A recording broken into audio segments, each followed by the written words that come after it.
భారత గణతంత్ర దినోత్సవాన్ని పురస్కరించుకొని వైఎస్ఆర్ కాంగ్రెస్ పార్టీ కేంద్ర కార్యాలయంలో పార్టీ జాతీయ ప్రధాన కార్యదర్శి రాజ్యసభ సభ్యులు శ్రీ సాయిరెడ్డి గారు ముందుగా గాంధీ గారి ఫోటోకి, అదేవిధంగా అంబేద్కర్ గారికి, రాజశేఖర రెడ్డి గారికి ముందుగా నివాళులు అర్పించే కార్యక్రమాన్ని తీసుకోవడం జరిగింది.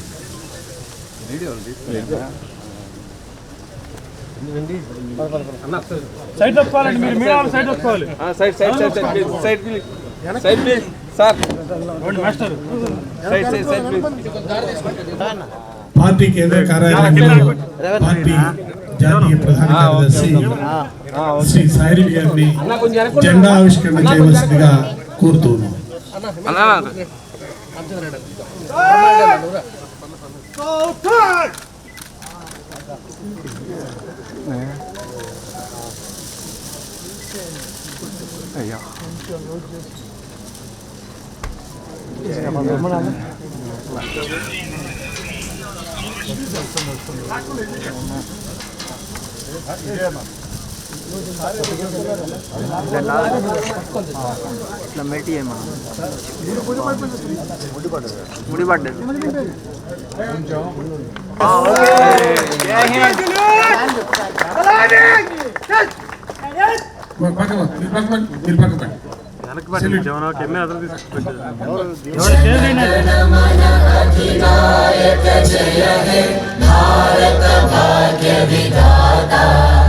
पंजाब सिंध गुजरात मराठा द्राविड उत्कल बंगा विंध्य हिमाचल यमुना गंगा उच्चल जलधि तरंगा तव शुभ नामे जागे तव शुभ आशीष मागे गाहे तव जय गाथा जन गण मंगलदायक जय हे भारत भाग्य विधाता जय हे जय हे जय हे जय जय जय जय हे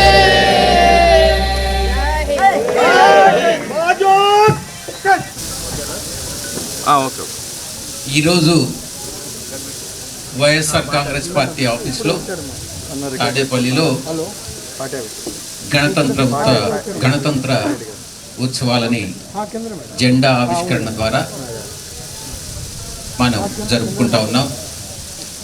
74 గణతంత్ర ఉత్సవాలని పూర్తి చేసుకొని ఇప్పుడు 75వ గణతంత్ర ఉత్సవాన్ని జెండా ఆవిష్కరణ, జాతీయ జెండా ఆవిష్కరణ ద్వారా మనం దేశానికి సెల్యూట్ చెప్తా ఉన్నాం. 1946లో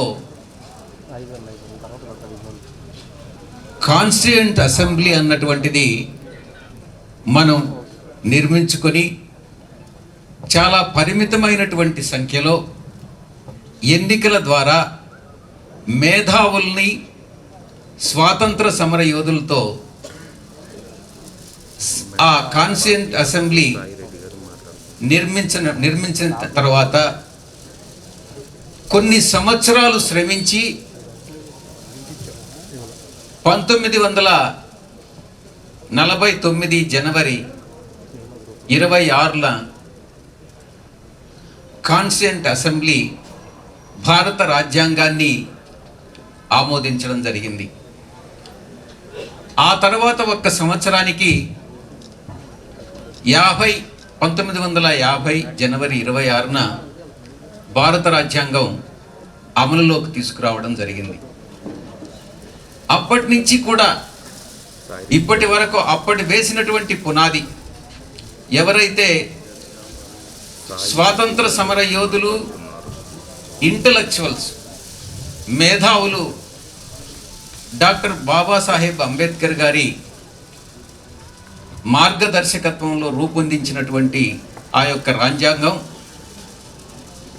ఇప్పటికీ కూడా మనకు, మన దేశానికి ఒక మార్గదర్శకంగా నిలబడి ఈ యొక్క దేశ సమగ్రతను కాపాడుతుందంటే వారు వేసినటువంటి బీజం ఎంత గట్టిదో ఆలోచించుకోవచ్చు. ఆ తరువాత కాలానుగుణంగా మనకున్నటువంటి పరిస్థితులను బట్టి అనేకమైనటువంటి సవరణల్ని మనం చేసుకోవడం జరిగింది. తద్వారా మన ప్రజాస్వామ్య వ్యవస్థనే మనం పటిష్టం చేసుకుంటా ఉన్నాం. భారత రాజ్యాంగం అన్నటువంటిది ఒక పవిత్రమైనటువంటి గ్రంథం. అది అంత పటిష్టంగా రూపొందించారు కాబట్టే ఈరోజు కూడా దేశ సమగ్రత అన్నటువంటిది నీకు భంగం కలగకుండా, పార్టీ తర్వాత ఏ రాజకీయ పార్టీ, ఏ కూటమి అధికారంలోకి వచ్చినా కూడా ఎవరు ఏమీ చేయలేనంత, ఏ దుష్టశక్తులు కానీ ఏ శత్రువులు కానీ ఏమీ చేయలేనంత పటిష్టంగా మనం ఈరోజు దాన్ని అమలు చేసుకుంటా ఉన్నాం. ఎన్నికల ద్వారా మాత్రమే ప్రజాస్వామ్యంలో ప్రభుత్వాలు ఏర్పడాలి అన్నటువంటి సిద్ధాంత విధానానికి ప్రాతిపదికగా ఈ యొక్క రాజ్యాంగం అన్నటువంటిది రూపొందించడం జరిగింది. కాబట్టే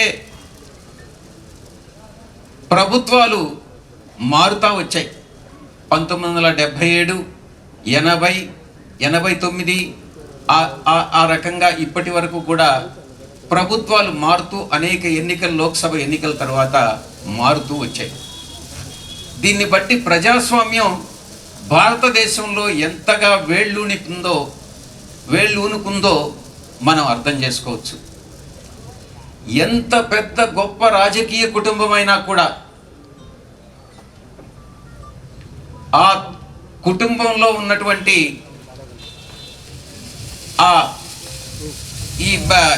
ఈ హెరిడిటరీ అన్నటువంటి దానికి స్థానం లేకుండా ప్రజాస్వామ్యంలో ఎన్నికల ద్వారానే ఎన్నిక కావాల్సి వచ్చినటువంటి, ఆ ఎన్నిక కాబడేటటువంటి ఆ వ్యవస్థ రూపొందించినటువంటి ఆ రాజ్యాంగ వ్యవస్థ నిజంగా అభిలషించనీయమైనటువంటిది.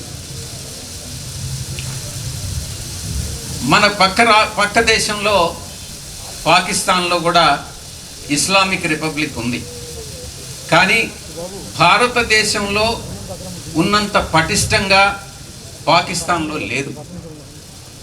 దీన్ని ఒక పోల్చి చూసుకోవచ్చు.